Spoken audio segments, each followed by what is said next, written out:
బిర్యానీ చేస్తున్నాను చూడండి. గుడ్లు ఇలా ఉడకపెట్టుకున్నాను. చాకుతో ఇలా కాట్లు పెట్టుకోవాలండి. ఎక్కింది. రెండు గుడ్లు వేసాను కదా, ఫస్ట్ వేస్తున్నాను. ఫ్రై అయింది కదా, ఉప్పు కారం ధనియా పౌడర్ అండి. ఇలా ఫ్రై అయినాక ఒక గిన్నెలోకి తీసేస్తున్నాను. ఇందులోనే ఉల్లిపాయలు పచ్చిమిరకాయలు రెండు వాటర్ సపరేట్గా పెట్టుకున్నాను కదా, బాస్మతి రైస్ నానబెట్టుకున్నాను, అది ఉడికించుకుంటున్నాను. ఇవ్వండి దాంట్లో చెక్క లవంగాలు సరిపడా ఉప్పు. ఇవ్వండి ఫ్రై అవుతున్నాయి కదా, చెక్క లవంగా జాపత్రి అల్లం వెల్లుల్లి. ఇవ్వండి కొంచెం ఇలాచి పౌడర్. రైస్ అలా ఉడుకుతుంది కదా, అల్లం వెల్లుల్లి వేస్తున్నాను. ఎగుతున్నాయి కదా, ఒకే ఒక టమాటా అండి. ఇదిగోండి పుదీనా కొత్తిమీర. ఫ్రై అవుతుంది కదా, కారం ధనియాల పౌడర్ ఉప్పు చూసి వేసుకోండి, రైస్లో కూడా వేసుకుంటాం కాబట్టి. ఇదిగోండి గరం మసాలా బిర్యానీ మసాలా. ఇదిగోండి అన్ని ఫ్రై అవుతున్నాయి కదా, పెరిగేసేస్తున్నాను. ఇదిగోండి మసాలా అంతా వేగింది కదా, ఎగ్స్ వేసేస్తున్నాను. ఇదిగోండి బాయిల్ అయింది రైస్, 30% ఉడికించుకోవాలి. ఇవి అది వేసేస్తున్నాను. చేసుకున్నాక రోస్టెడ్ ఆనియన్ పైన కూడా ఎగ్ పెట్టుకున్నాను కదా, ఇట్లా కొత్తిమీర పుదీనా. ఇదిగోండి కొంచెం బిర్యానీ మసాలా. ఇదిగోండి నెయ్యి వేస్తున్నాను. మిగతా వీడియో నెక్స్ట్ వీడియో పెడతాను చూడండి.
The club isn't the best place to find a lover, so the bar is where I go. Me and my friends at the table doing shots, drinking fast, and then we talk slow. And you come over and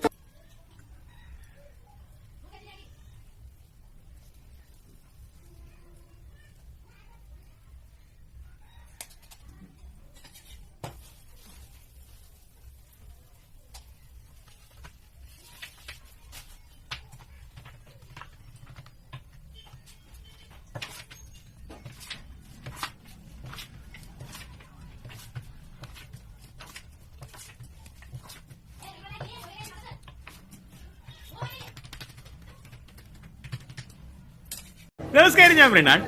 മണക്കൂസ് അല്ലെങ്കിൽ mayonnaise എന്നും പറയും. അതെങ്ങനെ ഉണ്ടാക്കുന്നതെന്ന് കാണിച്ചിട്ട് ഒരു 6 മുട്ട, കുറച്ച് പഞ്ചസാര, കുറച്ച് ഉപ്പ്, പിന്നെ ഒരു ലൈമിന്റെ നീര്, പിന്നെ ഒരു 1/2 ലിറ്റർ വെജിറ്റബിൾ ഓയിൽ ഇങ്ങനെ മിക്സിയിൽ അടിച്ചുകൊണ്ടിരിക്കുമ്പോൾ അതിനകത്തേക്ക് മെല്ലെ ചേർക്കണം. എങ്ങനെ? മെല്ലെ, ഒരുമിച്ച് ഒഴിക്കരുത്. മെല്ലെ ചേർക്കുന്നതിലാണ് കാര്യം. ആ കൺസിസ്റ്റൻസി കണ്ടാ പൊളി.